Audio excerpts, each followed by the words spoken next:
Hallelujah. उसी के कादिर और जलाली नाम में आप तमाम अजीज बहनों और भाइयों को, कलीसिया पाकिस्तान को, कलीसिया कराची को, पास्टर जॉयस जीवन की तरफ से सलाम कबूल हो और खुदा का फजल, खुदा का रहम जो है वो हमेशा आपकी जिंदगियों में जारी रहे। अजीज बहनों और भाइयों, जैसे कि आपको मालूम है कि मैं हर रोज गाए बगाए किसी नए खादिम के साथ, किसी नए खुदा के ममसूख के साथ, हम उनके साथ बातचीत करते हैं, कलाम की बात करते हैं, उनकी गवाहियों को रिकॉर्ड करते हैं। तो मैं खुदा के ममसू जो आज मेरे साथ तशरीफ फरमा है और अपनी बेटी के लिए भी जो यहाँ पर मौजूद हैं, मैं उनका तारुफ आपसे अभी कराने वाला हूँ। और आप दुनिया के किसी भी कोने से हमें देख रहे हैं, चाहे मुल्क पाकिस्तान से या पाकिस्तान से बाहर आप हमें देख रहे हैं, तो मैं आप सबके लिए दुआ गो कि खुदा का फजल, खुदा का रहम जो है वो हमेशा आपकी जिंदगियों पर जारी रहे। और इस प्रोग्राम कलाम की बात के लिए जिसे आप देखते हैं, लाइक करते हैं, शेयर करते हैं, हम दुआ गो हैं कि खुदा आप सबको कसरत की बरकत दे। तो आज जो खुदा के ममसूख, खुदा के खादिम हमारे साथ मौजूद हैं और वो किसी भी तारुफ के मुताज नहीं, खुदा ने अपने बेटे को बड़ी बरकतों से नवाज रखा है। खुदा के खादिम और हमारी बेटी जो है वो दोनों ही खिदमत करते हैं और इनके वसीला से जो है वो कलाम मुकद्दस जो है वो घरों में, जिंदगियों में पहुंचता है और लोग तब्दील होते हैं, लोग खुदा को मानते हैं, खुदा की प्रस्तिश करते हैं, उसकी सताइश करते हैं और उसके अजीब और जलाली कामों से बरकत को पाते हैं। तो खुदा के खादिम पास्टर वकार खोकर साहब और उनकी मिसेस को हम प्रोग्राम कलाम की बात में वेलकम कहते हैं। भाई साहब, मसीह में आपकी सलामती हो। आपकी भी शांति हो। आपको कैसा लग रहा है कि आज कलाम की बात की टीम जो है वो आपके चर्च में कैमरे के साथ मौजूद है, कैसा फील कर रहे हैं? सबसे पहले तो मैं खुदावन की शुक्रगुजारी करता हूँ आज इस शाम के लिए, इस वक्त के लिए कि खुदा ने ये वक्त हमें बख्शा है ताकि हम कलाम की बात चैनल के तवस्सुत से आपके साथ गवाही शेयर कर सकें। हम खुदावन की शुक्रगुजारी करते हैं और मेरा दिल खुदावन की शुक्रगुजारी से भरा है कि खुदा के बंदा पास्टर जॉयस जीवन ने हमें दावत दी कि हम उनके वसीला से खुदावन की बातें आपके साथ शेयर करने वाले बन सके। और मेरा दिल इस बात के लिए बहुत शुक्रगुजार है, पास्टर जॉयस जीवन का भी और उनकी पूरी टीम का भी हम शुक्रगुजार हैं कि उन्होंने सारे वक्त को अपना निकाला और आज शाम वो हमारे साथ मौजूद। Thank you very much pastor, खुदावंद आपको कसरत की बरकत दे। और बेटे, हम आपके लिए भी शुक्रगुजार हैं, खुदावंद आपको भी बरकत दे। हमारे देखने वाले को, हमारे नाज़रीन को पास्टर ये ज़रूर बताएं कि आप इस नौजवान है, बिल्कुल नौजवान है, खूबसूरत आप एक कपल है हमारे सामने बैठा हुआ और मेरे व्यूवर्स भी हैं और जो आपको देख रहे हैं। और हमारी ये दुआ है कि खुदा इसी तरह जो है वो आपको इस रूए ज़मीन पर कसरत से इस्तेमाल करे। इस जवानी के अयाम में जब लोग, बहुत सारे उनके दिल में ख्वाहिशात होती हैं, बहुत सारी उनकी जो है वो उनके काम होते हैं, लेकिन आप इस जवानी की उम्र में, इस उम्र में आप खुदा के कलाम की खिदमत करते हैं।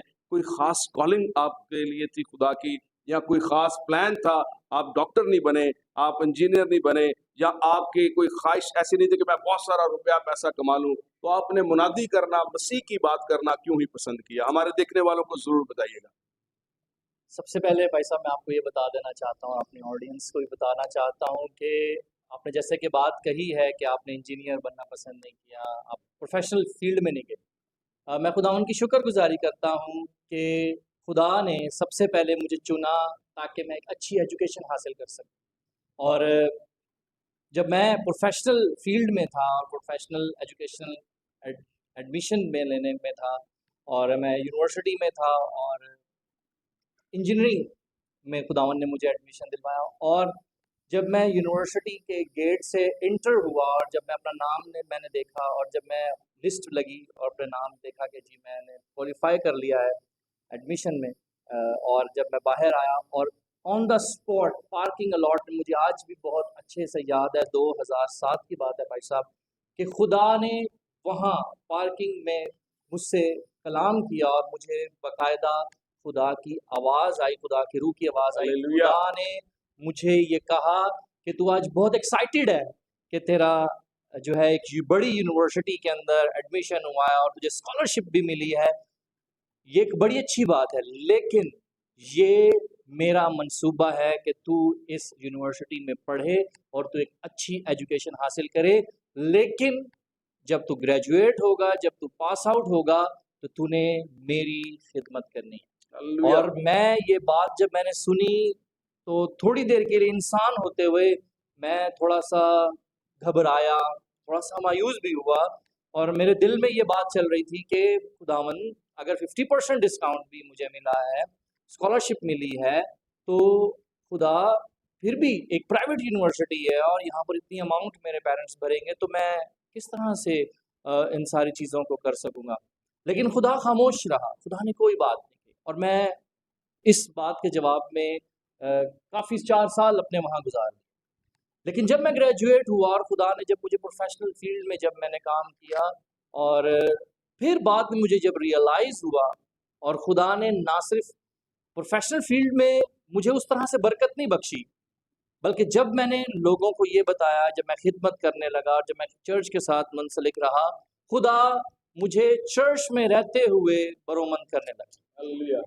तो फिर भाई साहब मैंने रियलाइज़ किया कि खुदा का प्लान मेरे लिए क्या है। आपको जब आपको ये पता लग गया कि मेरा एडमिशन हो गया, या आपने जब ग्रेजुएशन कर लिया, आपको यूनिवर्सिटी में दाखिला मिल गया, तो जब आपने ये आवाज़ वहाँ पर, जैसे कि आप बता रहे हैं कि मैं पार्किंग में था, तो मैंने खुदा की ये आवाज़ को सुना। हमने देखा बाइबल मुक़द्दस को, आप भी सुनाते हैं, हम भी सुनाते हैं, सारे खादमीन जो हैं वो बाइबल मुक़द्दस को पढ़ने वाले हैं, सुनाते हैं। तो खुदा की आवाज़ की पहचान होना, हम सैमुएल नबी की किताब को अगर पढ़ते हैं, तो हन्ना जब सैमुएल को एली काहिन के पास छोड़कर आती है, तो वहाँ जब खुदा उसे पुकारता है, तो वो खुदा की आवाज़ की उसके पहचान नहीं थी। एक बड़ा नबी था, गैब बिन, बाइबल मुक़द्दस सैमुएल को गैब बिन कहती है, ठीक है? और वो मतलब उस वक़्त का समझ लें कि जो कौम बनी इसराइल के ऊपर पहला जो वो नबी समझ लें, या उनको उनकी रहनुमाई करने वाला समझ लें, ठीक है? ऐसा शख्स वो था। लेकिन वो एली काहिन के खुदा की आवाज़ को नहीं समझ पाया, और वो बार-बार एली काहिन के पास जाता था, सैमुएल खुदा की आवाज़ को नहीं समझ पाया। तो जब खुदा उसे पुकारता था, तो वो एली काहिन के पास जाता था। मैं ये पूछना चाहता हूँ कि जब खुदा ने आपसे आवाज़ में बात की, तो उसका तजुर्बा, वो तजुर्बा कैसा तजुर्बा था आपके लिए? उसकी आवाज़ कैसी आवाज़ थी? जैसे मैं बोल रहा हूँ, ऐसी आवाज़ थी? कोई आपके मन की आवाज़ थी? आपके माइंड में कोई आवाज़ चल रही थी? आपके अंदर से कोई इंसान बोल रहा था, खुदा का रूह बोल रहा था, या रूबरू जैसे मैं बोल रहा हूँ, इस तरह आपको कोई आवाज़ सुनाई दे रही? तो हमारे देखने वालों को ज़रूर ये बताइए। जी भाई साहब, मैंने बाकायदा आवाज़ सुनी। जैसे एक नॉर्मल, जैसे आप मुझे देख रहे हैं और आवाज़ मेरी सुन रहे हैं, आप मुझे जानते हैं। मैं नॉर्मली एक पार्किंग लॉट से बड़ा ही एक्साइटेड, मैंने बताया कि मैं बड़ा एक्साइटेड था, और जब मैं एडमिशन डिपार्टमेंट से बाहर आ रहा था अपना लेटर लेके हाथ में कि मुझे अब मंडे से क्लासेस लेनी है, और मुझे मंडे से पहले मुझे फ़ीस भी पे करनी है, और क्योंकि फ़ीस सब कुछ अरेंज थी, क्योंकि हमें पता था कि फ़ीस देनी। तो भाई साहब मैंने आवाज़ सुनी बाकायदा, और इस आवाज़ को सुनने के बाद, और मुझे रियलाइज़ कैसे हुआ, जैसे कि आपने कहा कि वाक़ई वो खुदा की आवाज़ थी। मुझे कैसे पता चला कि वाक़ई खुदा की आवाज़ थी? और मैं फिर से अपनी एक गवाही शेयर करना चाहूँगा कि जब मैं इंटरमीडिएट के एफएससी के फाइनल एग्ज़ाम्स दे रहा था, और फ़िज़िक्स का एग्ज़ाम था, और फ़िज़िक्स का एग्ज़ाम मैं तैयारी करता हुआ और पढ़ते-पढ़ते रात को मैं सो गया, और सोते-सोते मैंने ख्वाब देखी। और ख्वाब में क्या देखता हूँ कि भाई साहब बहुत ही टॉल, लंबे चौड़े, गोरे चिट्टे लोग हैं, उन्होंने ब्लैक ग्लासेस पहने हैं, और बिल्कुल हेड उनकी शेव्ड है, और एक बड़ी सी गाड़ी आकर खड़ी हुई है, और हमारे बैक साइड का डोर ओपन है, और मैं लेटे-लेटे देख रहा हूँ, मैं ख्वाब में ये देख रहा हूँ सारी चीज़ें। और वो लोग मेरे पास आए, उनके पास ब्रीफ केस है और उनके हाथ में, और उन्होंने आके मुझे कहा है कि हम एनआईसी सर्किट से हैं, और आपने हमारे साथ काम करना है।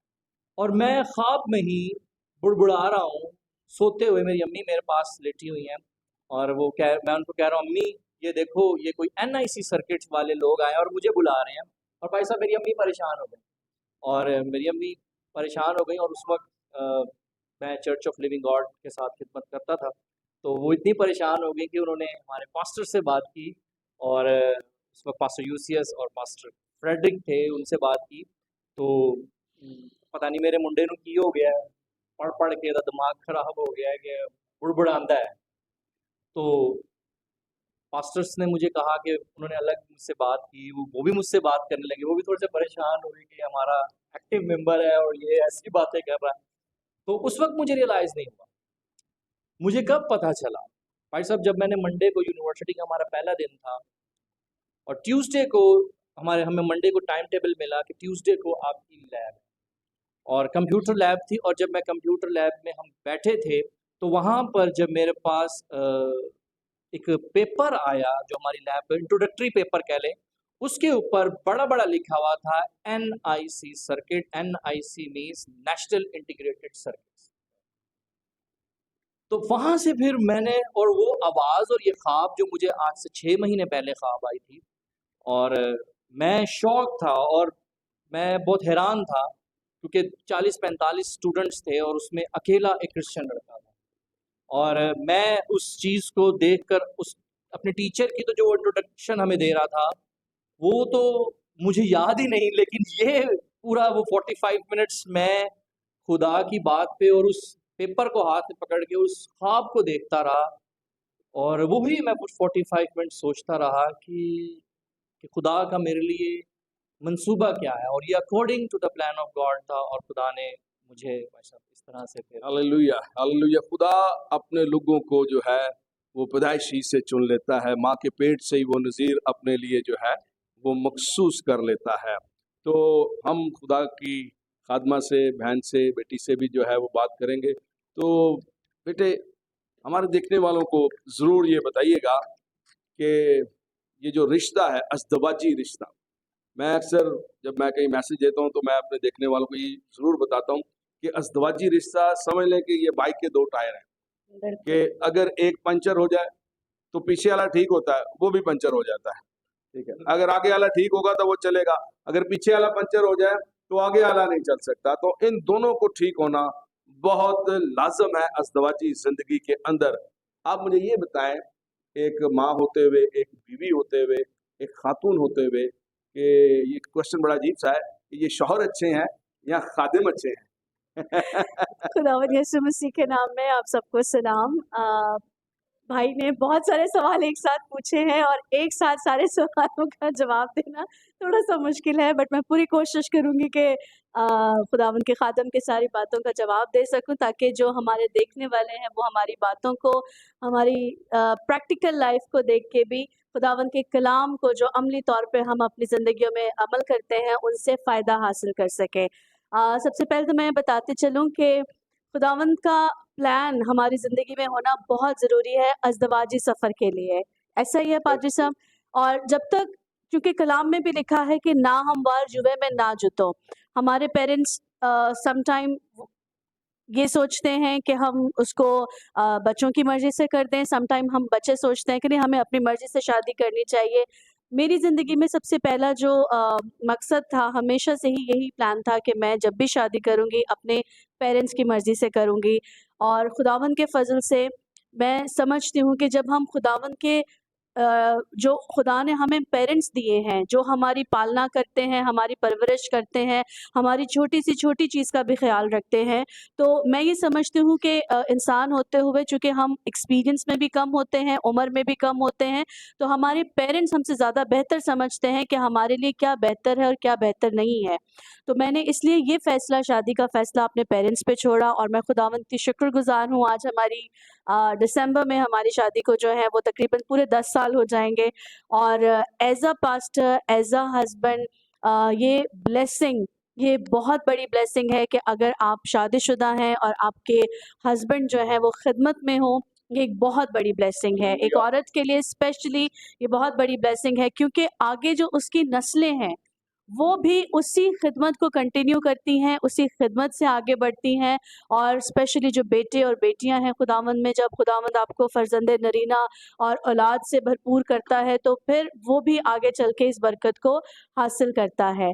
तो अज़दवाजी सफ़र में सबसे बढ़कर एक हस्बैंड और एक वाइफ़ का खुदा के नज़दीक होना बहुत ज़रूरी है। जब हम वार जुए में जुटते हैं, शादी एक बिलीवर के साथ करते हैं, तो खुदावंद आगे भी हमारे सारे रास्तों को हमवार करता है। आज के दौर में हमारी बेटियां, हमारे बेटे, हमारी जो दूसरी जो कम्युनिटीज़ हैं, जो मुस्लिम कम्युनिटीज़ हैं, जो अलग-अलग डिफरेंट डिनोमिनेशंस हैं, उनके ऊपर ज़्यादा उनका फ़ोकस है। शायद वो ज़्यादा वेल टू डू हैं, ज़्यादा वेल्दी हैं, इसलिए वो उनको फ़ोकस्ड है उनका। लेकिन आप यकीन जानें कि जब हम ये सोचते हैं कि हम बहुत पढ़े लिखे हैं और हमारा हस्बैंड भी बहुत एजुकेटेड होना चाहिए, तो उसके लिए सबसे पहले आपको अपनी दुआओं में, अपनी पर्सनल दुआओं में, चाहे आप 15 साल के हैं, चाहे आप 20 साल के हैं, चाहे आप थोड़े से 12 साल के भी हैं, आपको समझ है, आपने बपतिस्मा ले चुके हैं, खुदावंद को कबूल कर लिया है, तो मैं उन तमाम लोगों को ये मैसेज देना चाहूँगी कि आपको जिस दिन ये पता चल जाए कि आपने शख्सी निजात दहिंदा खुदावंद को कबूल कर लिया है, तो उसी दिन से आप अपने लाइफ पार्टनर के लिए भी दुआ करना शुरू कर दें, चाहे आप एलिजिबल हैं शादी के लिए उस उम्र में या नहीं हैं। लेकिन ये मेरी दुआएं थी जो खुदावंद ने मुझे एक अच्छा सपोर्टिव और एक बिलीवर हस्बैंड दिया।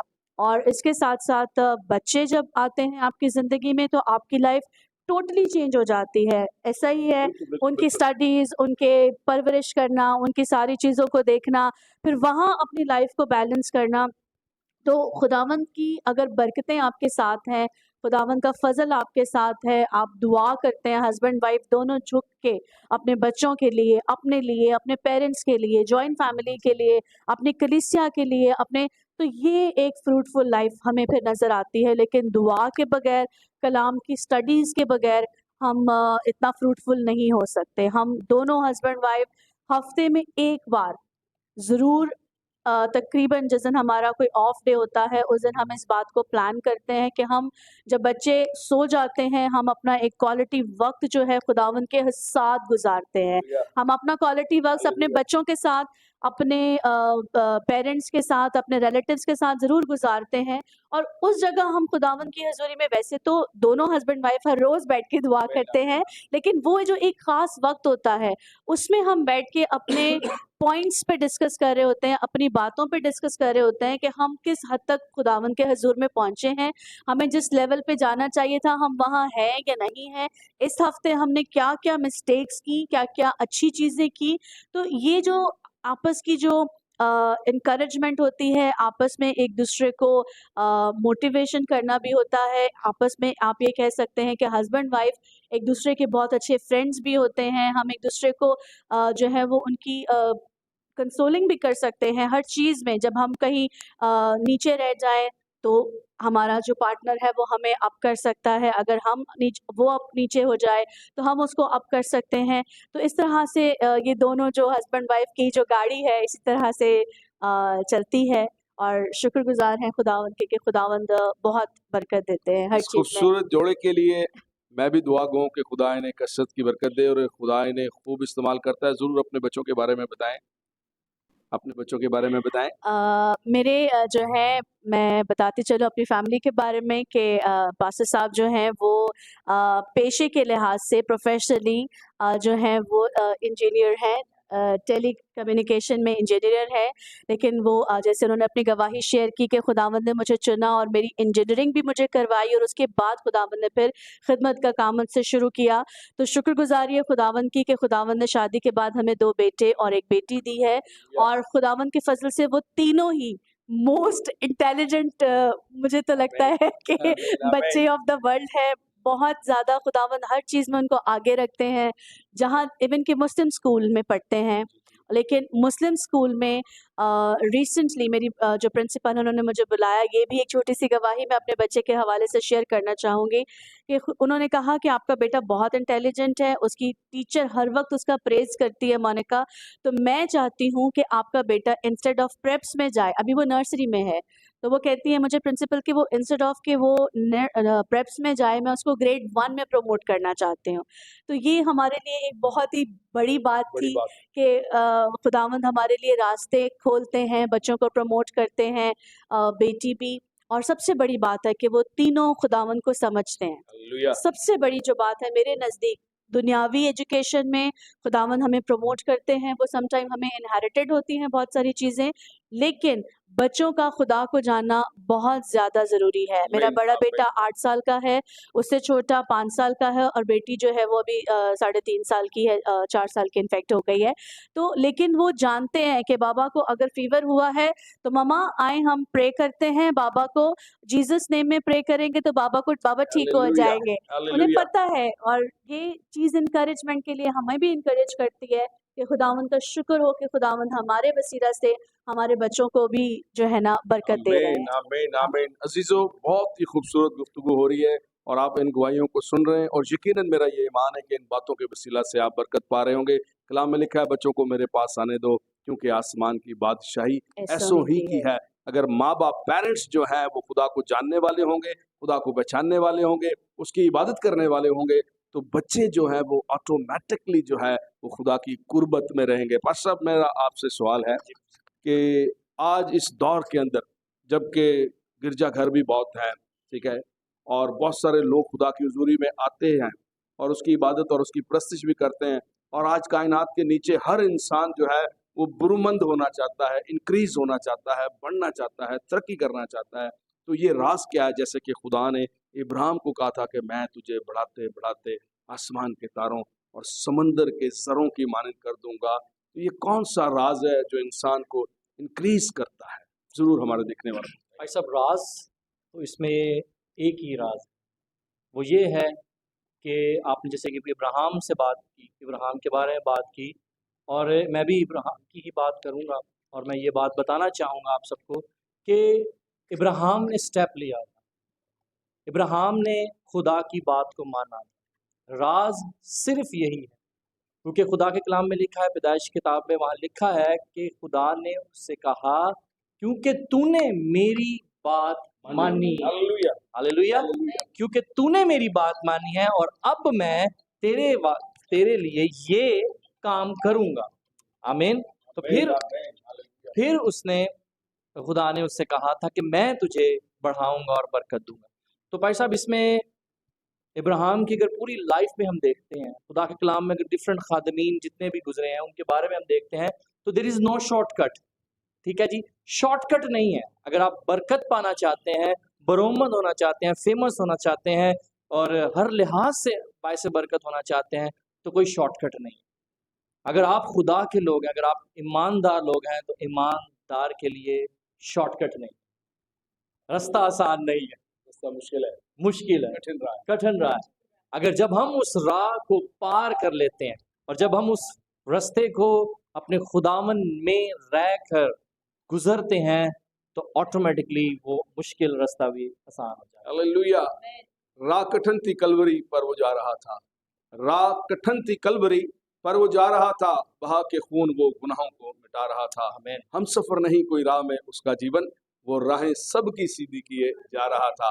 राह कठिन थी कलवरी पर वो जा रहा था। इस प्यारी गुफ्तगू के लिए, इस सारी अच्छी गवाहियों के लिए हम आपके शुक्रगुजार हैं कि आपने अपने कीमती वक्त में से प्रोग्राम कलाम की बात को टाइम दिया, और हम आपके लिए दुआ गवाएं कि खुदा आपको सदा अपने जलाल में, अपनी कुदरत में, अपने एक इलाही प्लान के अंदर महफूज रखे, और आप खूब, आपका खानदान, आपकी कलीसिया जो है, मैनेजमेंट जो है, वो बड़े तरक्की करे, और आप बहुत सारे खानदानों को, लोगों को जो है वो खुदा की कुर्बत में, खुदा के नज़दीक लेकर आने वाले हों। आमीन। हम आपके मशकूर हैं, दिल से शुक्रगुजार हैं खुदा के, और हम आप तमाम अजीज बहनों और भाइयों को भी शुक्रगुजार हैं जो हमें दूर दराज से देखते हैं, तमाम कंट्रीज से देखते हैं। हमारी भी आपके लिए दुआ है कि खुदा का करम, खुदा का रहम जो है हमेशा आपकी जिंदगियों पर जारी रहे, और उसका आसमान जो अच्छा खजाना है वो हमेशा आप सबके ऊपर खुला रहे। और हमारी ये मिन्नत है और कि खुदा का जलाली हाथ आप पर बड़ा रहे। और हम आप सबके लिए भी शुक्रगुजार हैं जो हमें कमेंट्स करते हैं, लाइक करते हैं, और हमारे इस वीडियो को शेयर करते हैं और इसे सब्सक्राइब करते हैं। खुदावंद आप सबको बरकत दे, और देखते रहे प्रोग्राम कलाम की बात।